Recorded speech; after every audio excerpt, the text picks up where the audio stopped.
Let's talk about small garden designs. If you have a patch of grass in your yard, you can be using that area to grow food. So today I want to share with you some different garden design templates for small areas. So if you only have a small area to work with in your garden or on your yard, there's going to be some great options for you in this video.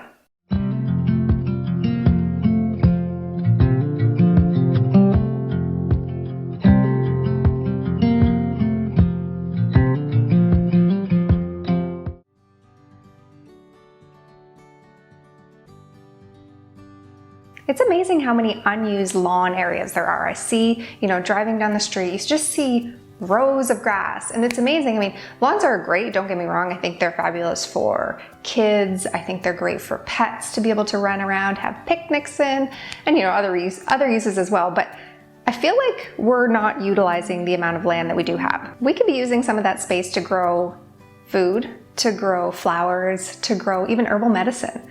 So today I want to share with you a couple of different garden designs that you can use. They're all going to be under 100 square feet, so a 10 by 10 space. So very approachable size for someone who's just getting into gardening, or if you don't have a ton of time to commit to gardening. I actually recently did a video about deciding the perfect garden size for you, so if you haven't checked that out, you might want to do that. But I talked about different garden sizes, and this 100 square foot size, which is the 10 by 10 space, it's very doable with just a few hours a week.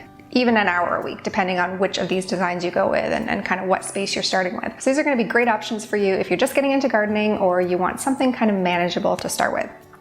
Now I'm going to be using the Embracing Harvest virtual garden planner to help me design these gardens today, and that's going to ensure that we have the right spacing and that we have lots of different options depending on exactly what we want to grow. Now I'm going to show you 3 different styles of gardens to work with that are all under that 100 square foot size. One is a fruit lover's garden. So if you're a fruit lover, you're not going to want to miss this one. You can definitely be growing fruits in a small space. The next one is one of my favorites, edible flowers and herbs. So it's a garden just devoted to those 2 things. And then the third one is a veggie mix. So it's more of a traditional backyard garden where you're going to get your lettuce and your carrots and good stuff like that. So you're going to see all 3 different garden designs, and you can kind of mix and match as you choose, or of course design your own with using the virtual garden planner. All right, this first garden is the Fruit Lover's Garden. So I'm going to start off by creating a couple of paths just to define the space a little bit and make sure that I have enough room to move around in this garden, because yes, it's a small space, but you still need to be able to get through it. So I'm just going to throw in some paths, and then I'm going to start with some of the bigger plants. So let's start with melons, because I do love melons. So we can get a cantaloupe, we can get a watermelon, and we can get a honeydew in this garden, which is amazing. So they're certainly one of the bigger plants. And those are all annual, so I'm going to keep them all in one section. That way I can rotate them, or I can swap them out with something different next year. I'm going to try to keep my annuals and my perennials separate in my garden design. So I have my annuals. Now I'm going to add some perennials. I am in zone 6. So let's just say that I want perennials that grow in zone 6. I'm going to use this filter and I'm going to search for perennials that grow in zone 6. And these are all going to survive my winter. So I'm going to choose blackberries, I'm going to choose red currants, and I'm going to choose gooseberries. I'll add another walking path on the other side just because I want to make sure I can get to both sides of those bushes.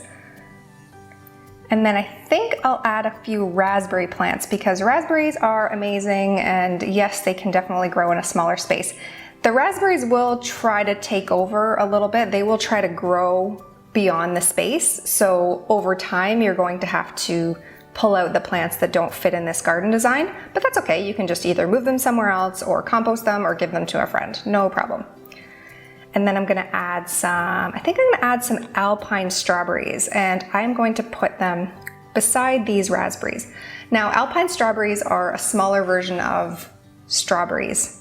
I love alpine strawberries because they are beautiful in the garden. They're actually quite a nice looking plant. They stay green all year and they give you strawberries. They're very easy to grow, much easier to grow than regular strawberries. But I do think that I want to add some regular strawberries as well. Some of the more traditional, the bigger ones that we're used to. So I'm going to add some strawberries, and I'm going to add a rhubarb plant. So I think this is a pretty good design for my garden. I have a lot of fruit that I have fit into this small 100 square foot space. And then I can see my list of plants I have right here. So I have my shopping list, and I can go out and get all the plants that I need for my garden.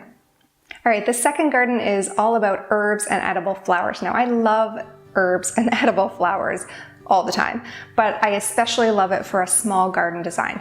Because you think about, just a sprinkle of an herb on a dish. So say you pull a couple sprigs of thyme and you add them to a dish, or you take, 2 pansies and you make them as a garnish on your plate. Just a small amount goes such a long way in both the presentation and the flavor of food. So I especially love both of these things for a small garden because you're really maximizing the length of time that you get to enjoy the food from a small space. So I love this option if you have a small garden to grow herbs and edible flowers. I think they're great options in the smaller size. All right, let's say that I'm in zone 5 this time, so it's a little bit colder than my last garden design. So I'm going to use that as my filter, as my gauge. And I think I'm going to start off by growing some lavender, and I'm going to put the lavender in each of the corners. I'm going to try to make this a little bit of a nice presentation as well, so it's somewhere that I can kind of walk through this garden and enjoy it. So I'm going to start with lavender on the side, maybe put some chamomile across the top and the bottom, maybe a few nasturtium plants. Nasturtium are great edible flowers. Both the flowers and the leaves are edible, and the seeds are also edible. I think I'll throw in some Johnny Jump Ups, which are great. Then I think I'm going to throw in some chives as well. I love chives, so I'm going to grow quite a few of those plants, and they're actually quite pretty in the garden as well, chive plants.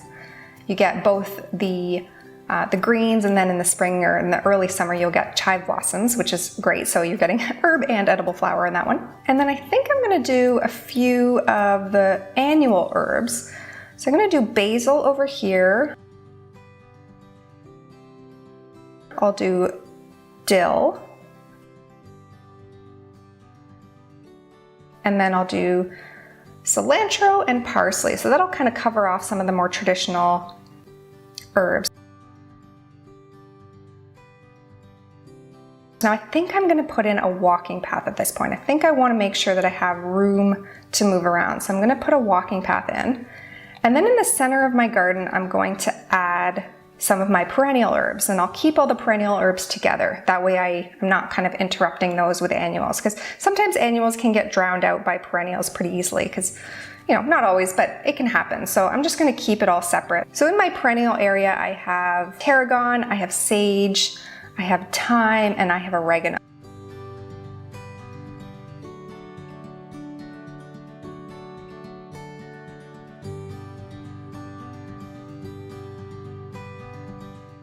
So this is a really nice garden. I've been able to pack a lot of different herbs and a lot of different edible flowers, and in some cases a little bit of both, in a pretty small space. And the nice thing about this one is it's actually quite a pretty garden as well. So you're going to get some color, you're going to get really nice aroma if you just kind of walk through or brush your fingers across the different plants. I mean, it's wonderful when you get to smell, even flowers, but certainly the herb garden as well.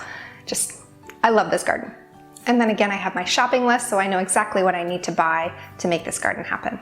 And in this last garden, this is one that is great for veggie lovers. So if you want a more traditional backyard garden, you want to have, your lettuce and your carrots and your tomatoes and things like that, then this is going to be the garden design for you. So this is going to be able to supplement some of those traditional groceries that you'd buy from either the grocery store or from the farmer's market.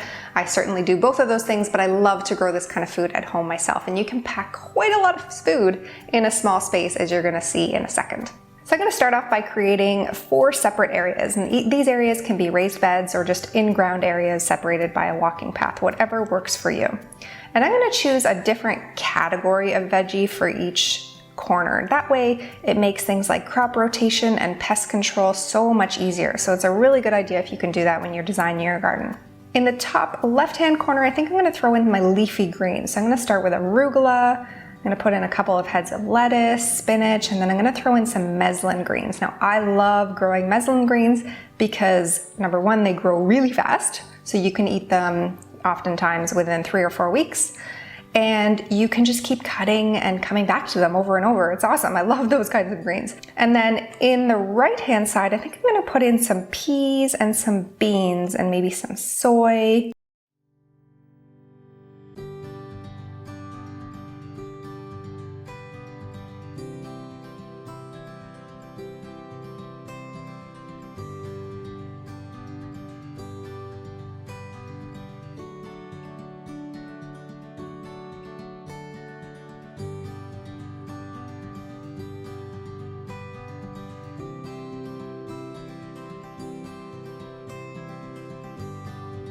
And then in the bottom left, I'll do my root vegetables. So I'm gonna put in all my root vegetables. I'm gonna put in garlic, but just an FYI, you do need to plant the garlic the year before in most cases, not everywhere, but typically that's suggested.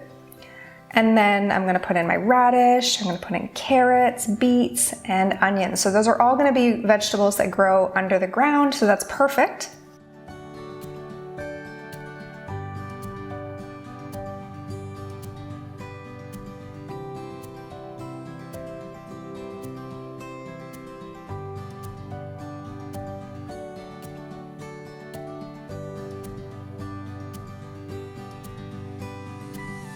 And then in this last corner are all of my fruiting vegetables. I'm gonna put in a couple of tomato plants. I'm gonna put in a big beefsteak tomato. Make sure I get those for my sandwiches and salads and things like that. But I'm also going to add a cherry tomato. Now I love cherry tomatoes in the garden just for snacking, and they also typically come into harvest faster than the bigger ones, so you get to eat even sooner out of your garden. And I put in pepper, a couple jalapenos, hot peppers, those are awesome, some eggplants, and cucumber plants. And then for this garden, this is going to be a perfect opportunity to just rotate them. So if you wanted to do the same plants or similar plants next year, you just kind of rotate them clockwise. And then, so your root vegetables go where your leafy greens or vice versa. Whether you want to follow the traditional crop rotation rules or you just want to kind of just move them around, anything, even if you just move them around, it would be good. And this is going to be really great for you. Even in a small garden, you can implement crop rotation practice. So that's amazing really how much we can fit in a small amount of space. So whether you take, I know some people like to create front yard gardens, some areas that might not be allowed, so certainly check your local laws and whether that's allowed, but taking a part of your front yard or just a corner of your backyard and being able to create so much food. Look at how much bounty that you can get in just a 10 by 10 square foot space. So I hope that this video was inspirational for you, was helpful for you. These garden design templates I think are going to be great jumping off points for you, whether or not you want to use them as is. I'll have in the blog post, I'll actually have pictures of them for you to refer to, and I'll have the list of all the plants so you can go and just use them as is, or of course if you want to design your own, whether it be this size or any size you'd like, then you can use the virtual garden planner that's available right now. So I'll have a link to both of those down below this video and you can take a look and decide what's going to be right for you. But I hope that this was helpful for you. I hope that it gave you some inspiration and some ideas on just, wow, look at how much food you can get out of such a small space. So I hope that you're staying safe. I hope that you are having a wonderful time with your family, hoping that you're getting outside at this time now that the weather's getting a little bit warmer, and I will see you in the next video.